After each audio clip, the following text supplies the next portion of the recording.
So in this 10-day training session, it's very important that Felipe plays a lot of sets against different type of opponents so that I can find additional weaknesses in his game. So we played 2 sets and we established several weak spots that we already discussed in some of our prior training sessions.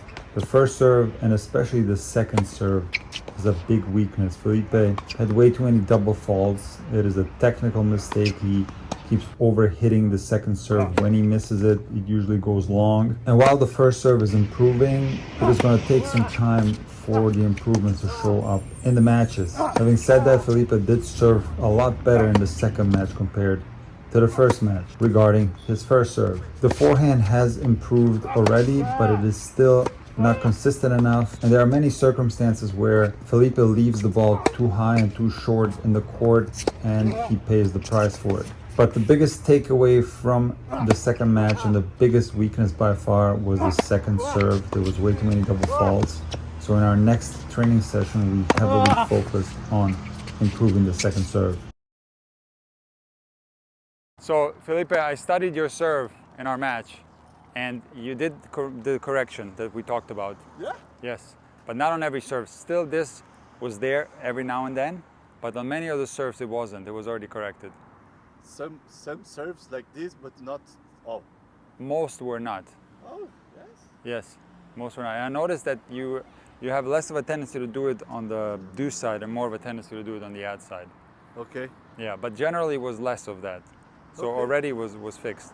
So this is going to be an easy problem to fix, Okay. this thing right here. Okay. And the racket position was better too. Here. Yes. There were some good winners there. I mean, there was like some, there was some ones where you lost control, but overall was okay. I don't think it was too bad.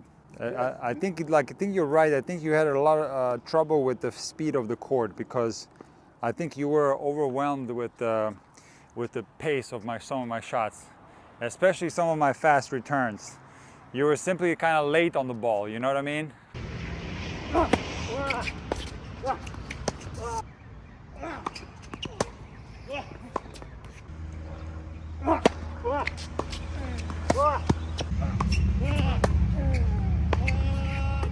The ball was coming, you were a little bit late because the court is kind of fast. Yeah. I told you this. Yeah. That's what I noticed that. So generally the second serve is too flat and sometimes it's got a little bit of slice on it. You intend to kick all the time. and then it comes And then it goes comes like it a comes slice. it comes like a slice. Yeah. And then the problem is that when you hit hard that way, it's going to be impossible To put the ball to in. not have double faults. Yeah. It's going to be more double faults. Yeah. Right? So with the kick serve, you can avoid double faults by keeping your max speed. Yes. Okay, so there's a couple of different things going on. Your swing path is suboptimal because there's a lot of forward movement on the ball going that way. So a lot of the spin gets taken out from that. So you have to increase the lateral movement of the racket.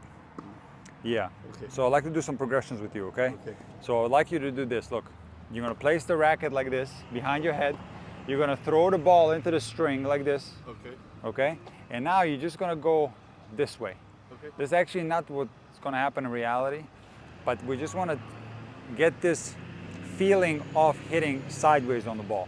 So you place the racket here, you throw the ball into the strings, and you just go like this. You see, and now you have true topspin. Here, throw it into the strings and go like that. Okay. You see the shape of the ball? Yeah, yeah. Let's do 10 of these, okay? Hold on, you put a racket here, like this. Like this. Now look at the racket, okay? And now throw the ball into the strings and just go like this. Okay, throw the ball there. Right here. Yes. Okay, do it again. Better, do it again. Better, one more time. Better, you see that now it's a true kick, right? Yeah. Again. Again. Okay, do you see that? Do you understand the difference? Yeah. So now, do a full service motion and keep this same swing path in mind. Okay. I'd like you to just exaggerate a little bit and slide over here. And I'd like you to finish on this side of the body with the strings at the end going towards you like this. Like this, yes. Watch, you're gonna throw it in the same place. Don't worry about going forward yet. You're gonna throw it in the same place and have the strings go towards you here. Okay. So again, we're going to increase the lateral movement of the racket by blocking the racket from going forward and bringing it back towards our body like this. Okay, and look, it doesn't have to be over here, because now we're talking about American twist, and this might hurt your shoulder. So you bring the racket towards the middle of your body here, but not behind the body. Okay, like this? Yes, right there. So we go from here, right here, Okay. like that. Yes, sir. One more time. Okay, now we gotta be careful with rotation. So if I see your chest go forward, if I see this, no, we don't get it. Look how I take a lot of this kick out, because I rotated into it. Yeah. Because the rotation changes the angle of the racket face, Okay. and it turns into more side spin. So Yeah. we can't go like this here, like this. We have to go through that to the right. Watch. If I threw it to the left and I go like this, this takes the kick out. But if I stay more sideways, look. You see how I get more height? So we gotta be more sideways too, because then we get the better angle. Okay. Okay, that one didn't have a lot of spin on it. So let me tell you a couple of reasons why it's going to be difficult to stay sideways. A couple of factors. If you throw the ball too far in front, you're naturally going to go after it by opening up. Okay. So if I throw the ball like way out here, I'm naturally going to go here to reach it. So that's going to make me open up more if it's too far in front. Also, if the ball is to the right, I'm less likely going to stay sideways and hit it like this. I'm likely going to open towards the ball when it's on the right. So the key is that the toss is right above your head, right here. If you weren't using your body and leaning, you would throw the ball behind the baseline. But you have your normal rhythm on the second serve, where you're leaning forward and all that. So I would say that you're going to be somewhere around here, slightly in front of the baseline, Okay. but make sure that you get the body underneath. Okay. Because if you don't get your body underneath and you stay behind but the toss is in front, now, even though the toss is not that far in front, you're still going to open up to reach the ball. So when it's in front, you got to kind of lean and get your body underneath so you can make contact right up here. Okay. Does that make sense? Yeah. Yeah. Okay, one more time. Okay, now we have the opposite problem where you're making contact behind your head. Okay. So you're making contact here. Okay. It's not good. Anytime you make contact back here, you're at a significant power loss. And the racket will have to drag through in order to make power. So Okay. that will take the spin out. And if you hit back here, you hit the ball very thin. Okay. So you have to really get the feeling of hitting right on top of your head, Okay. the kick. Okay. It was still too far behind. Here. Yes, do it again. That was better. You see the difference? Yes. One more time. It was behind, Felipe. It was behind. Okay. Behind your head. That was better, Felipe. Way better. Do it again. That was probably my favorite one. You saw how heavy that was? Yeah. Now, did the contact feel stronger? Yeah. Because the contact is going to feel very weak if you make it back here. Yeah. Yeah. It's going to feel weak. Here's going to feel a lot stronger. Here's going to feel the strongest. Yeah. Yeah. Okay? How does that feel? Yeah. It's nice, right? Yeah. Yeah. Do it again. A little bit behind you. Way behind. Behind. It's way behind. See how you lose a kick when it's behind? Because what ends up happening is that because it's here, you end up dragging this way Okay. and you lose the kick. Did I still worrying about this, or I just? The serve is different from other shots because pre-acceleration, there's things that you can do Yeah. with very little effort required.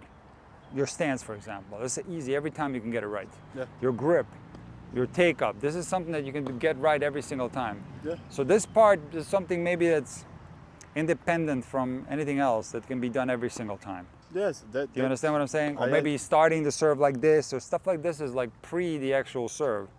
It's in a prep stage, so that you can do. Yes, because like. But let's just say that you're working on the racket drop leak, and you're working on the swing path, and you're working on the ball toss. That's too many things. Yes. You'll get confused. Okay. you're rotating too much. That was not that good. Even though you probably thought it was good, I didn't like it because it was flattened out.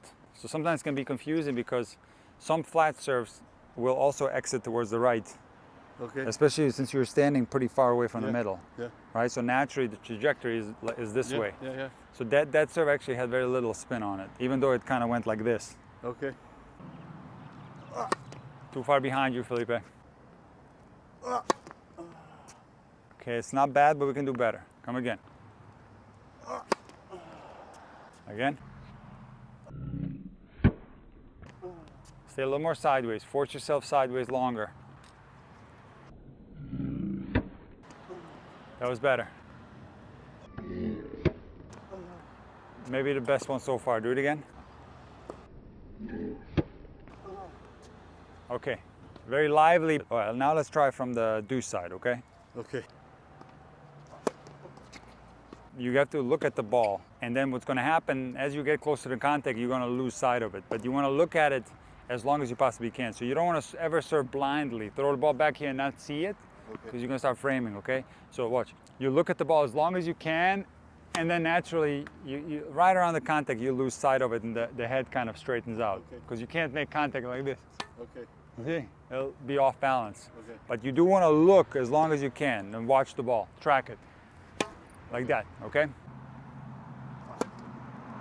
Okay, let's go back to that progression, okay? We're going to put the racket here. Now this progression goes a little bit against what we're trying to do with the toss, but it's okay.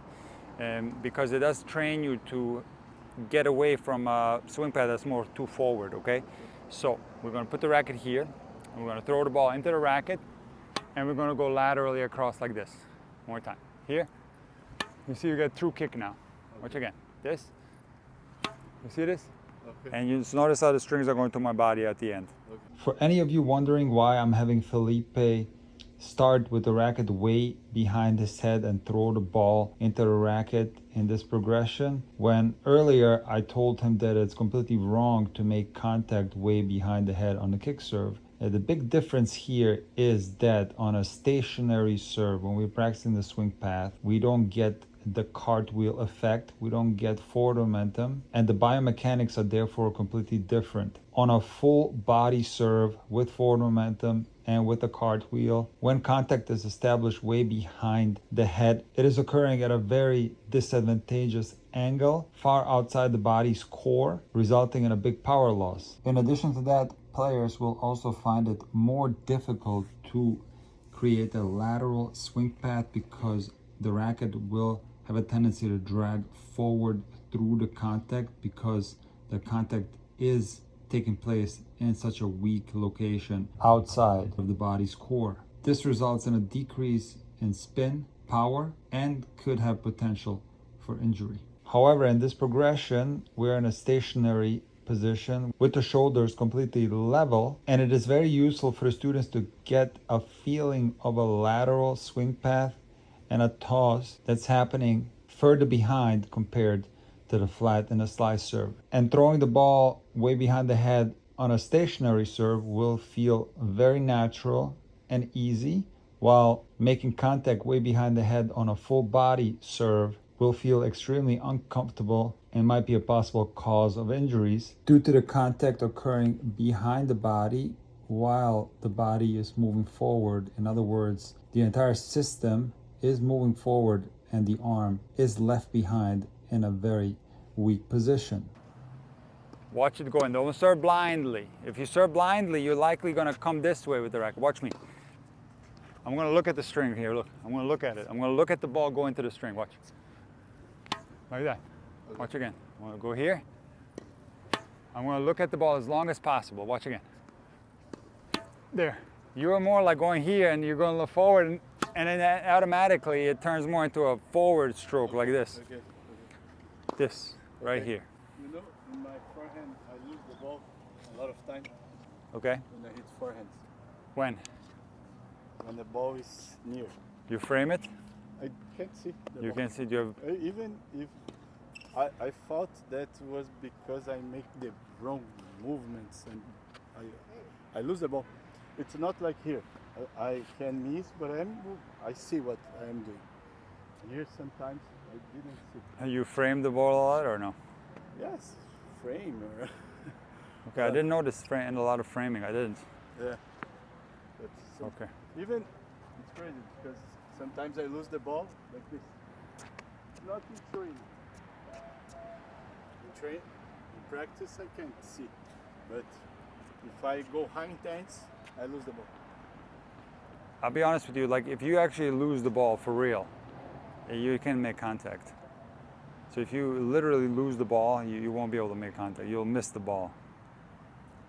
It's impossible to hit the ball. I try to hit a serve with my eyes closed. Look, my eyes are closed. My eyes are closed. Look, I'm gonna close my eyes. It's not. It doesn't work. So I don't know if that's actually true what you're saying, because if this was true, you would be framing or hitting balls or But completely missing balls. You felt different in different sides. Well, the problem with the forehand is that when you make contact with it, your head is going to be in a different position. Yes, because when I hit here, Yeah, yes, naturally you're I going to can see you're going to be more turned this way. Yeah, Okay, and on the forehand, depending on your style, some players are here, and some players are here. yeah. So maybe that's what you're feeling. But Okay. I'm telling you that if you're telling me you lose the ball, that's literally impossible. Yeah, yes, but let me do better the phrase. I didn't see the ball as good as I see in the other, in backhand. You don't see the ball good, like how? Here I can see the ball coming, and coming and coming, and then and I'm going. Of course, the ball it's quick, but I see the ball for more time. Okay. Here I see the ball. Of course, I'm seeing the ball, but it's like I see the ball. I'm gonna make contact here or here. When she is here, I was not seeing anymore. I just maybe I go before to the shot. Here, Okay. I can wait for more time to go. Well, That's what I feel. that's what you feel, but it's actually impossible. Because if you actually lost the ball this far away, you wouldn't be able to make contact. Even if my racket is coming No. to the Or you can try it. Why don't we try it? Here, stand here. We do a Okay. test. I'm going to throw it. I'll tell you when to close your eyes. Okay. You close eyes for real, though. Okay. When I say close, you close. Okay. Close. All right, do it again. Close. sorry. You're cheating. Before. Close. I'm not making this up. It's literally impossible to play tennis with your eyes closed. So I'm going to tell you one thing that's very interesting. So players at any level will often blame their eyes. That's probably, if you ask a recreational player, what did you do wrong? Oh, I took my eyes off the ball. I popped my head up. I took my eyes off the ball. And it makes sense that that's the connection between the eyes and the contact. But in reality, the effects of you not seeing the ball properly are disastrous. Yeah. What you showed me there. You're Yeah. completely missing the ball. You're framing it. That's what would actually happen if you weren't looking at the ball. Okay. Now, do some players maybe don't look at the ball well? Yes. But like I said, you see that by a crazy amount of frames and stuff like that. Yeah, I didn't I notice understand. anything like that. But here's the thing. When we're looking at the biomechanics of the strokes, it might feel to you as if you are not seeing it because you're more open Okay. on the forehand. So when the ball is there where I tell you to close, you're going to be already here. So it's going to feel as if you're not actually looking at the racket coming at the ball. You see what I mean? Where here, you're in the same side where you're going to make contact. Yeah. You're going to maintain on this side, and you're going to be able to keep your head where the contact is being established. Where on the forehand, you can do that, but you don't necessarily have to. The head you can track the ball like this, and the head can kind of follow the movement of the torso, Okay. and you end up going like this at the moment of contact. Yeah. Yeah. So the thing with the ball tracking is that the players watch the ball as long as possible. They have to, otherwise they won't be able to make contact with it. But the actual contact, that maybe shortly prior to contact, that's when they don't see the ball, because that part is over in milliseconds, Yeah. Okay. right? But the actual tracking, that's one of the most fundamental elements of tennis. Without that, you cannot play tennis. Yeah. Yeah. Yeah. You can't play tennis blind. Yeah. Yeah. Sure. So what you're feeling is probably something else. We have to examine what it is. Yes, I can. When happen, I tell you. All right, good. More to the left, Felipe, more to the left. Yeah, well, look where the racket is. The racket is here. Look, you throw it there. Okay, into the racket. Okay, now we're talking. Now we're talking. Do it again. And now we're talking. One more time. Okay, now throw the ball a little bit more to the left. Okay, good. One more time. Now aim right down the tee. Okay, now I want you to really concentrate on same thing. You go here, but then bring the racket back to the body like this. Bring it back to the body like this. And also stay extremely sideways. Okay. It's awkward to do it on this side, isn't it? What? It's really uncomfortable to do this on this side, isn't it? Yeah. Because your ball is going this way, but your body is forced to stay like this. Yeah. Yeah. So you have to really break what your body is telling you to do, which is to open up. You have to fight the body, okay? Okay, let's do full service motion. Okay, now we have to readjust the toss. So we're not doing the progression anymore because you're utilizing the whole body, and we need to make a different contact, okay? Okay. So we need to go through here again. Not this way, but more through here with the toss. Okay. So you can make contact right on top of your head. See, when you look at the pros, like if you take a look at where they toss on the kick serve, it's always way inside the court. But they also lean a lot. It depends a little bit on the player, but most players throw way inside. Okay. Again, you're gonna throw it a little bit more inside, you're gonna lean, but the arc is gonna be going that way, Okay. okay? It's not bad, we can do a little better. I think I have to fit more and put more spin. Do it again. You don't have to do any of that. More. It's gonna happen by itself if you do the fundamentals. So you just hit. The way you're gonna make that happen is by controlling the torso, tossing the ball correctly, and then also maybe intending to finish a certain way. We'll talk about this. Okay. It's because in here, in that area where you're hitting the ball, that's when you try to make adjustments there, you're gonna start pushing. You're gonna lose all kick. Okay. Or you do this like super slow kick that we're doing in the beginning, this. You know, that's like 30 miles an hour, right? Okay. Or 10, I don't know, 15 miles an hour. Okay. So that you can't do that. You have to hit it freely with a lot of acceleration. So you adjust the fundamentals that you can control, and you don't think I'm gonna make spin with my hand or my wrist or something like that. Okay. None of that, because that's a good way to make your serve inconsistent and slow. Okay. All right. Okay, that was more of a flat serve. Okay, throw it a little bit more in front. Let me show you. Take a look at my toss and take a look at how I lean, okay? See that? Let me show you again. I get my body underneath the toss. So I make contact right here. But the toss is arcing. It's arcing right to left, but it's also going inside. Watch again. So you give me a couple balls. I'll show you what yours is. You see the difference? So you're making contact here. Okay. That's the difference. Okay, that's a little better, but get a little bit more inside. More time. Like this. Yeah, but less rotation. You see how you're rotating forward? Remember, that's gonna take kick out. So if you go like this, here, watch. If you go here, even a little bit, you're gonna take kick out of the serve. So you gotta go more here, watch this. Oh, you see how I go? Here I go with this side. I don't rotate at all. Watch. Okay. Okay. Watch. Okay. Give me one more. And I'll show you the full serve with the rotation at the very end. Watch. See, there the rotation came later, but inside was this. Here, this. See this? Yes. No rotation. It's something like. When I say no rotation, that's not 100% correct, because depending on the size of your coil, so if you're like this, you are gonna rotate, but you're not gonna, you go past this point, you see?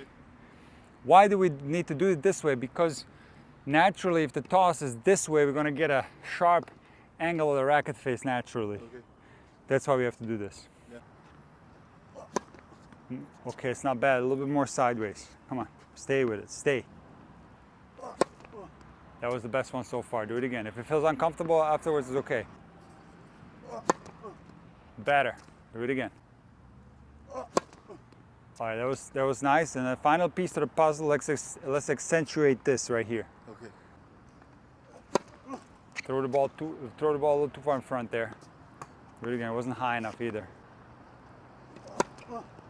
Okay, those are heavy. Come again. One more time.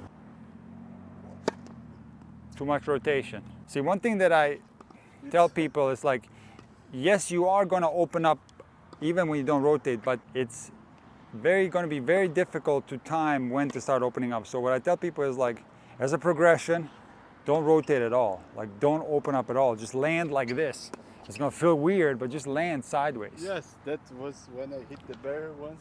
Yes. It was when I was doing this. Yes, okay, come again. Here we go. Better. Maybe the best one so far. You like that one? Yes.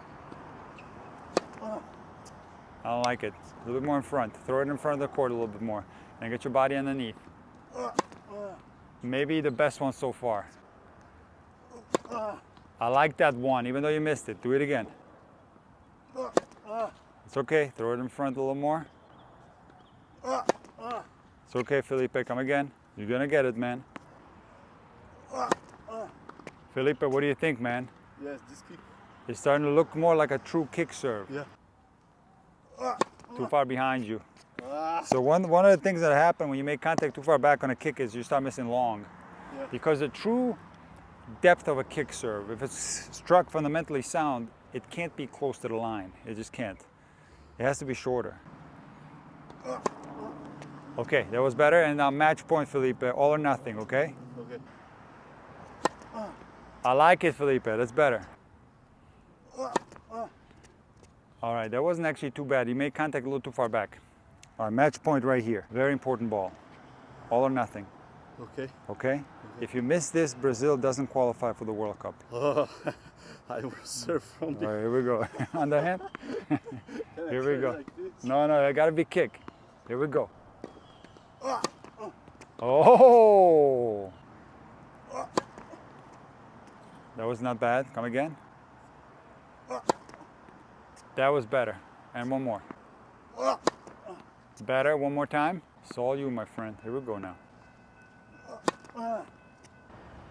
That What- was a good kick. We're looking to not double fault. Yeah. And we're looking to not be defensive where the guy gonna kill your second serve. Yeah. So this is the best that we have available to us, Yeah. Yeah. is this type of serve. Yes. This is not gonna be a serve that's gonna be attacked. It can be, but it's lively enough where the guy, if he takes cuts, he's gonna make mistakes because the ball is lively, right? Yeah. So what happens with most players is the following. They decide not to take cuts on the return. They just get the ball in. Okay. Because they know if they take cuts, it's gonna be risky Yeah, because yeah. the ball is lively. Yeah. Yeah. So even at the highest of the high levels, even at the elite level, there's only one person in the world who averages more than 100 miles an hour on their second serve, and that's Berrettini. Everybody else is averaging under 100 miles an hour on their second serve, Yeah. even the big three. Yeah. Yeah. And you can see sometimes Djokovic serving 80 miles an hour second serve. You saw this? Yeah. Yeah. Maybe when he's a little bit tight or he wants extra security. So Yeah. one of the biggest misconceptions about the kick serve is the fact that people think that this is a serve designed to put so much trouble on the opponent and put them under distress. It's not necessarily designed for that. Yeah. The kick serve's number one objective It's a is safe serve. for it to be an efficient second serve. Yeah. Sure. I think That's the key. for me, a serve like this one, I know that what isn't harder, but Now, if I want but to, it's very okay because the guy it's here. yeah. Okay, for the second But- serve or but maybe. even but the- he But you're overthinking it. So you're making the same mistake that a lot of people do where if you want me to be hypercritical, that serve was too risky. So if you hit 10 serves in that area, you're going to miss. You're going to double you fault. think I have to put more. Yeah, give me some balls. I'll show you. People think that you need to hit the ball close to the line for it to be a good serve or you're going to get destroyed. No. You can hit the second serve here on the deuce side and it being a good second serve. Watch this. Okay, that was a little bit too close to the line, but let me show you one more. Here. See this?